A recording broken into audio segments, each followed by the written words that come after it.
Hey everybody, Christian Baldwin with Black Diamond Mergers and Acquisitions. It's March and I couldn't be more excited for March Madness this year since we didn't get to see it at all last year.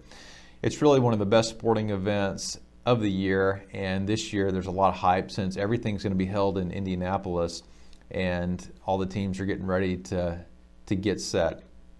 Our team asked me to do a little video on March Madness since everyone's excited about the tournament, and I thought, what are we going to talk about? So I did a little research on the finance and the financial impact of the tournament itself. And I wanted to bring some of those points here today so you could think about them and maybe go back and do some more research if you're interested. And then also leadership and how that is involved in a big tournament event like this and how that might play into our work environments. I'll give credit to Tim Parker for some of these facts and figures that I'm going to share. He has a really good article out on Investopedia if you guys want to check it out. And you can get some additional detail to what we're going to present here.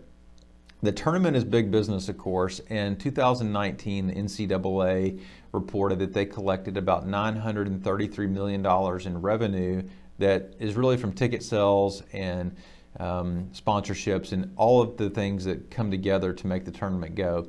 Now they claim that they keep about 4% or $37 million for their own operating expenses, and the other 96% that's generated is actually divvied back out to the conferences.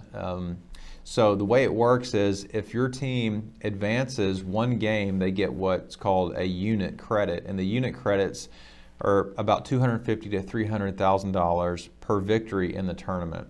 So every conference that has teams participating, they're earning credits every time they win. At the end of the tournament, they reconcile all those and say, okay, well, how many victories did the SEC have versus the ACC and all that stuff, and then NCAA divvies out proceeds accordingly from the basketball fund, if you will. And then it's up to the individual conferences to divvy up those funds to their member institutions.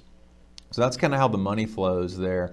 On the contract side with the TV rights, in 2010, the NCAA signed a contract with CBS and Turner Broadcasting for $10.8 billion. And then they renewed it in 2016 for another $8.8 billion, which carried that contract into 2032.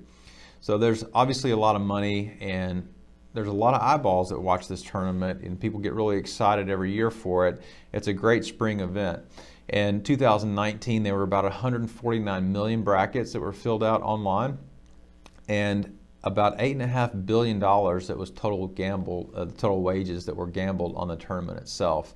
So, no matter where you are, no matter what your school is or your affiliation, it's always a great event. I was fortunate to go to the 95 Final Four in Seattle, and then in 1994, when Arkansas won, we have a basketball here that was signed by the team, and they're looking good this year too. So, a lot of great things, a lot of good teams, a lot of good people that are involved.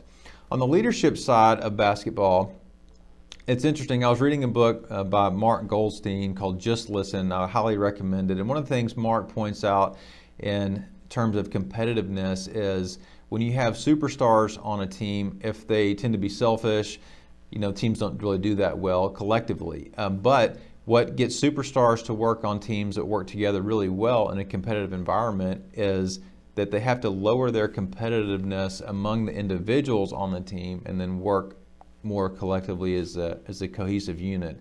And that kind of resonates with business too, because whether you're a team of 2 or a team of 100, you've really got to lower your competitiveness amongst yourselves to elevate your competitiveness against what really matters, which is beating the other team.